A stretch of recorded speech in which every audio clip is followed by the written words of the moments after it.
adik-adik. Sekarang Kak Reli mau cerita ya.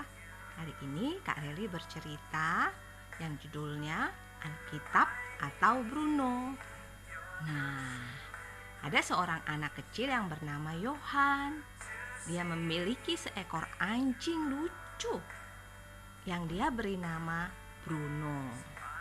Nah, si Bruno ini didapatkan oleh Yohan sebagai hadiah pada waktu dia berulang tahun. Yohan senang sekali sejak dia memiliki anjing kecil yang bernama si Bruno. Dia rajin memberi makan, rajin mengajak bermain, dan rajin mengajak Bruno berjalan-jalan. Pada suatu hari, ketika Yohan dan Bruno sedang berjalan-jalan di luar, Bruno sangat senang. Dia menggoyang-goyangkan ekornya. Tetapi tiba-tiba ada serombongan anak-anak nakal yang lewat. Dan ketika anak-anak nakal itu melihat anjing kecil ini, mereka mengambil batu-batu dan mulai tertawa sambil melempar si Bruno. Si Bruno merasa kesakitan. Kaing, kaing, kaing. Yohan berkata, Stop, jangan lempari Bruno. Kasihan, jangan lempari dia. Tetapi anak-anak nakal itu terus saja melempari Bruno sampai seluruh badan Bruno terluka. Setelah mereka puas melempari Bruno, akhirnya mereka pun pergi sambil tertawa-tawa. Bruno terkapar di jalan.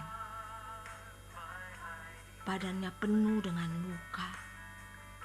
Yohan segera mengambil dan mengangkat Bruno. Bruno, kamu tidak apa-apa kan Bruno?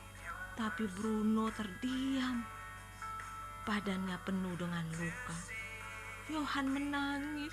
Bruno, jangan mati Bruno. Aku akan membawamu ke rumah sakit. Tapi Bruno tidak bergerak dan tidak bersuara lagi. Akhirnya Yohan terus berjalan dan berlari. Dia mencari pertolongan. Dan ketika dia melihat satu papan yang bertuliskan rumah sakit umum, Yohan langsung lari ke sana. Dan dia cepat-cepat masuk ke dalam rumah sakit itu. Waktu Yohan masuk ke dalam rumah sakit itu, dia langsung bertemu dokter. Dokter, tolong anjing saya dokter. Dokter itu bernama Dokter Hadi. Dokter Hadi kasihan melihat Yohan dan anjingnya. Tapi Dokter Hadi bilang, tapi nak, ini bukan rumah sakit hewan.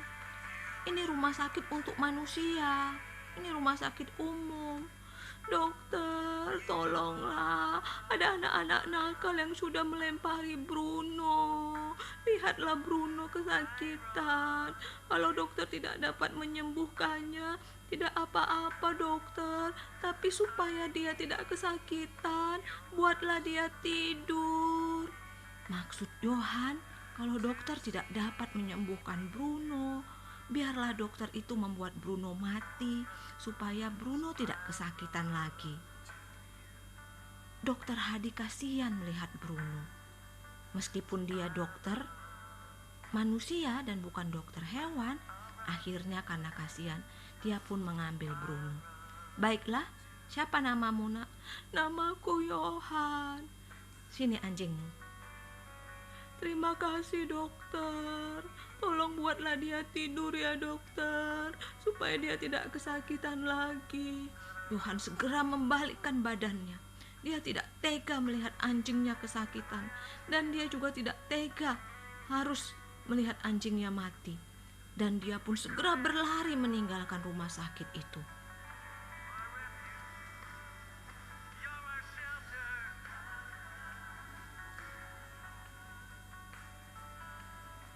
Dua hari kemudian, baru Yohan datang lagi ke rumah sakit itu.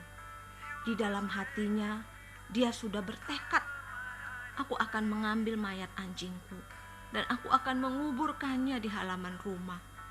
Akhirnya dia pun masuk ke dalam rumah sakit lagi dan bertemu lagi dengan dokter Hadi.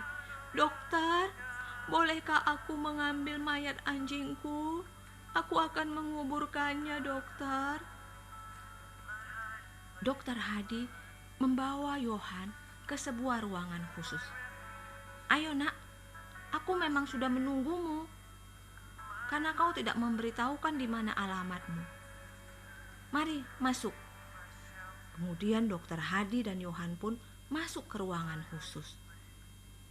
Di dalam ruangan itu, Yohan terkejut. Dia melihat anjingnya masih hidup. Si Bruno masih hidup. Dan Bruno ketika melihat Yohan, Bruno langsung senang dan dia mengibas-ngibaskan ekornya. King, king, king, kata Bruno. Bruno, ternyata engkau masih hidup, Bruno.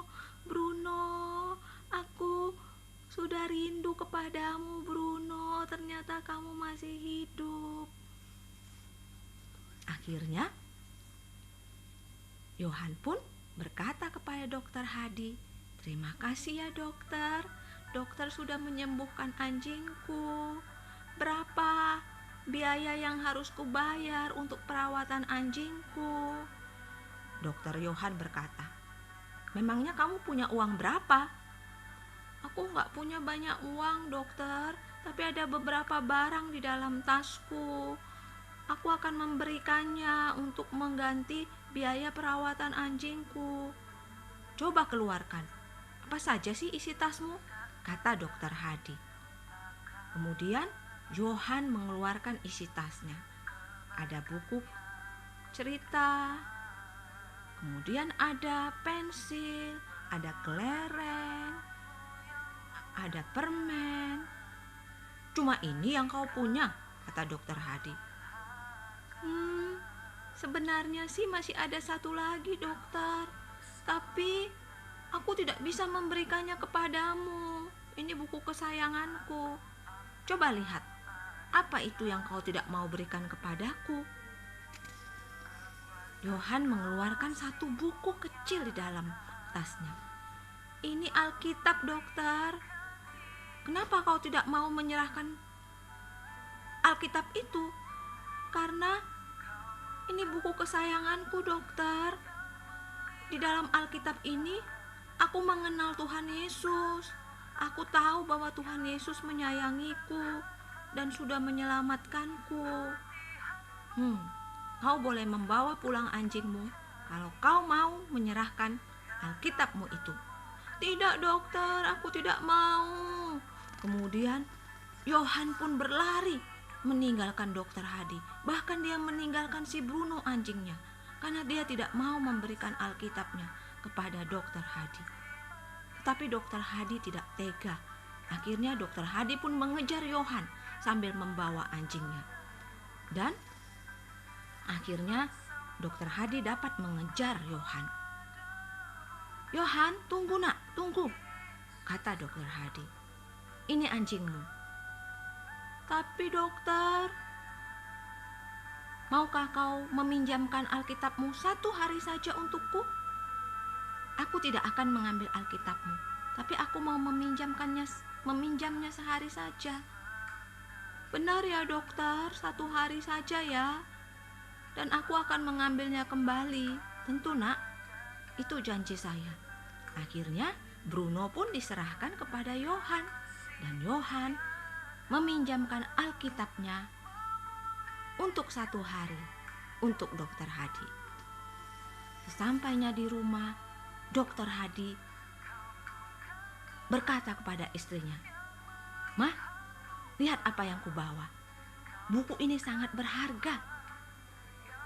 Aku menerimanya sebagai pinjaman untuk mengganti biaya perawatan yang kuberikan pada seekor anjing." "Ah, buku apa itu, Pak? Ayo kita baca sama-sama," kata dokter Hadi. Dokter Hadi dan istrinya pun membaca buku itu. Dan di sana mereka membaca tentang Tuhan Yesus. bahwa Tuhan Yesus sudah rela mati di kayu salib untuk menyelamatkan dosa mereka. Dan mereka pun berdoa, berlutut, dan menerima Tuhan Yesus sebagai Tuhan dan Juru Selamat mereka. Dr. Hadi dan istrinya merasa senang karena sekarang mereka tahu bahwa dosa mereka sudah diampuni oleh Tuhan Yesus. Keesokan harinya, Yohan datang kembali ke rumah sakit mencari Dr. Hadi, dan dia mengambil kembali Alkitabnya. "Terima kasih ya nak," kata Dr. Hadi. "Karena membaca bukumu ini, saya dan istri saya jadi tahu bahwa Tuhan Yesus begitu mengasihi kami." "Iya dokter, sama-sama. Itu makanya saya senang dengan buku ini. Nanti dokter kan bisa membelinya." "Iya, saya akan membeli untuk kami baca di rumah." "Terima kasih ya dokter. Dokter sudah menyelamatkan anjingku." "Terima kasih juga nak, karena melalui bukumu ini kami tahu bahwa Tuhan Yesus sudah menyelamatkan kami dan bahwa Tuhan Yesus sayang kepada kami." Nah, demikian ceritanya adik-adik. Sekarang kita berdoa ya. Lipat tangannya, tutup matanya. Terima kasih Tuhan Yesus, karena Engkau datang ke dunia, mati di kayu salib untuk menyelamatkan kami. Terima kasih karena kami dapat mengenal Engkau Tuhan melalui firman-Mu yaitu Alkitab. Ajar kami untuk kami juga selalu rajin membaca firman-Mu. Dalam nama Tuhan Yesus kami berdoa. Amin. Demikian ceritanya adik-adik. Jadi kita bersyukur karena kita punya Alkitab. Alkitab itu adalah firman Tuhan. Dan di dalamnya kita bisa mengenal Tuhan Yesus lebih dalam lagi. Sampai jumpa lagi adik-adik. Tuhan Yesus memberkati.